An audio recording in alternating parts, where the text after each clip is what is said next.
नमस्ते दोस्तों। आज हम एक ऐसी कविता की दुनिया में चलेंगे जो सिर्फ शब्दों से नहीं बुनी है बल्कि संगीत से सांस लेती है। जी हाँ, हम बात कर रहे हैं लैंगस्टन ह्यूज के मास्टरपीस द वेरी ब्लूज की। चलिए इसका विश्लेषण करते हैं। ज़ारा, इन शब्दों को सुनिए। Droning a drowsy syncopated tune, rocking back and forth to a mellow croon. बस ये दो लाइंस ही काफ़ी हैं, है ना?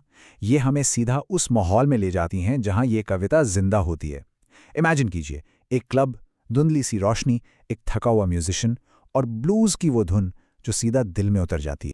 तो इस कविता को पूरी तरह से समझने के लिए हमारा सफ़र इन 6 हिस्सों से गुजरेगा। सबसे पहले हम कवि, कविता और हार्लेम के कनेक्शन को समझेंगे।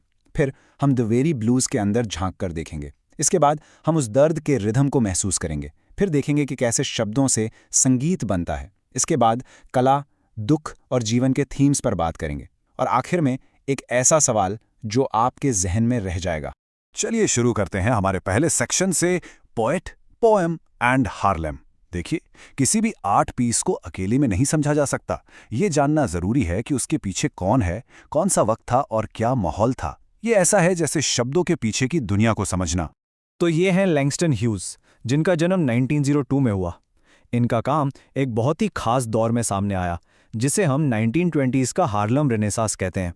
ये एक ऐसा टाइम था जब न्यूयॉर्क के हार्लम में अफ्रीकन अमेरिकन आर्ट, म्यूजिक और लिटरेचर का जैसे एक विस्फोट हुआ था। और ह्यूज इस पूरी मूवमेंट के एक अहम चेहरे थे। उनकी ये कविता द वेरी ब्लूज पहली बार 1925 में पब्लिश हुई और अगले ही साल 1926 में उनके पहले पोएट्री कलेक्शन का टाइटल भी यही बना। तो आप समझ सकते हैं कि ये कविता कितनी इंपॉर्टेंट थी। तो कविता हमें कहाँ ले जाती है, सोच के देखिए। जगह है हार्लेम में लेनक्स एवेन्यू का एक क्लब। वक्त है देर रात का और हवा में धुआं भरा हुआ है।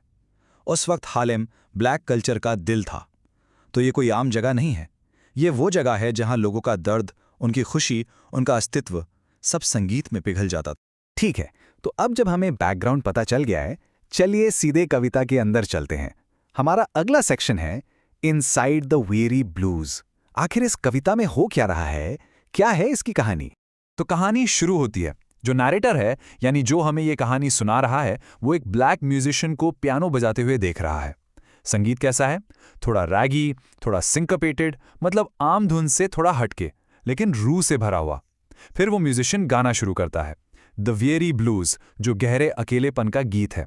और अंत में गाना खत्म होने के बाद म्यूजिशियन घर जाता है और सो जाता है। लेकिन कैसे? एक पत्थर की तरह, ये एक मरे हुए आदमी की तरह। और उसके गीत के बोल सुनिए, Ain't got nobody in all this world, ain't got nobody but myself। मतलब इस पूरी दुनिया में मेरा कोई नहीं है, सिर्फ मैं हूं। देखिए कितने सिंपल से शब्द हैं, लेकिन इनमें जो अकेलापन का एहसास है वो बहुत गहरा है। यही तो ब्लूज संगीत की आत्मा है, दर्द को एक आवाज देना। तो अब हम आते हैं इस कविता के सबसे अनोखे पहलू पर, section 3, the rhythm of pain. इस कविता का जादू सिर्फ इसके शब्दों में नहीं है बल्कि इसके साउंड में है। लैंगस्टन ह्यूज ने यह कविता लिखी नहीं है बल्कि ब्लूज म्यूजिक को शब्दों में कंपोज किया है। चलिए देखते हैं कैसे। ये शब्द देखिए, सिंकोपेशन। शायद आपने सुना हो। म्यूजिक में इसका मतलब होता है एक ऐसा रिदम जहां स्ट्रेस या जोर आम बीट्स पर नहीं पड़ता बल्कि ऑफ बीट्स पर पड़ता है। इससे एक रैगी सा, थोड़ा सा लड़खड़ाता हुआ फील आता है। जैज और ब्लूज म्यूजिक की पहचान है। और ह्यूज ने कविता की लाइंस में इसी रिदम को यूज किया है ताकि जब आप इसे पढ़ें तो आपको वो संगीत सुनाई दे। और एक चीज, ब्लूज संगीत में लिरिक्स लिखने का एक बहुत ही कॉमन पैटर्न है जिसे कहते हैं A-B blues structure.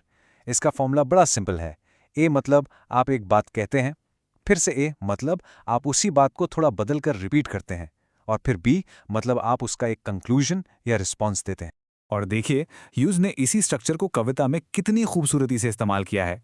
Line A है, I got the very blues and I can't be satisfied. फिर वही बात लाइन A रिपीट होती है, got the very blues and can't be satisfied. और फिर आता है conclusion line B, I ain't happy no more and I wish that I had died. देखा आपने?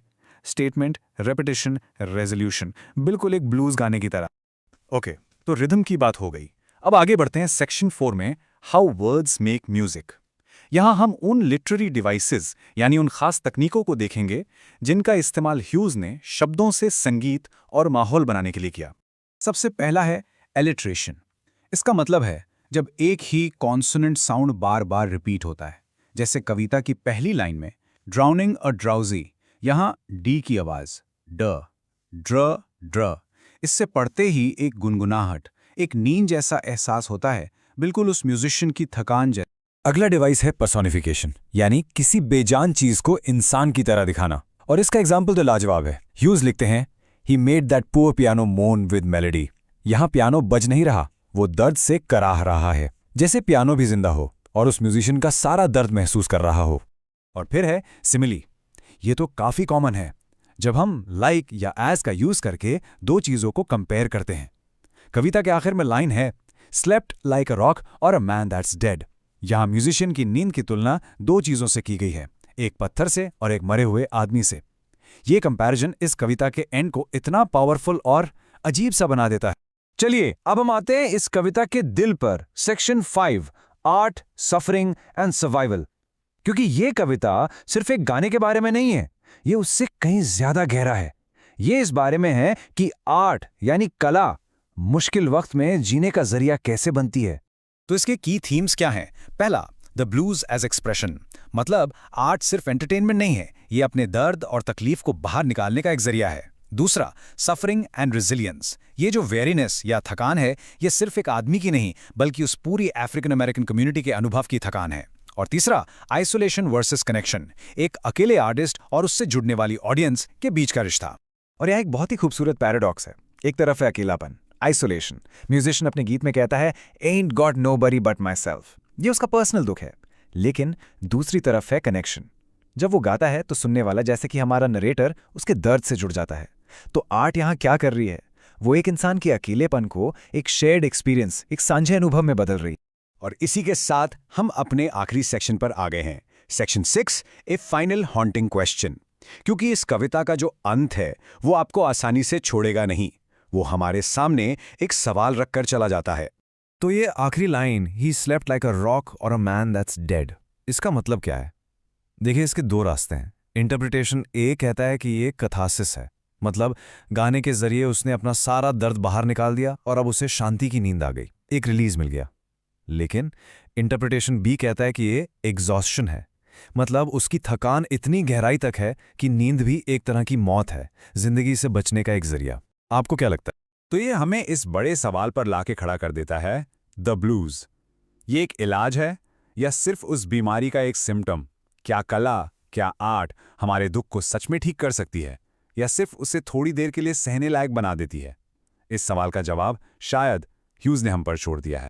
तो ये था द वेरी ब्लूज का हमारा विश्लेषण। ये कविता हमें याद दिलाती है कि कभी-कभी सबसे खूबसूरत आर्ट सबसे गहरे दर्द से ही निकलती है। हमारे साथ इस सफर पर आने के लिए आपका बहुत बहुत शुक्रिया। अगर आपको ऐसे ही और कंटेंट में इंटरेस्ट है तो सब्सक्राइब करना ना भूलें। Thank you.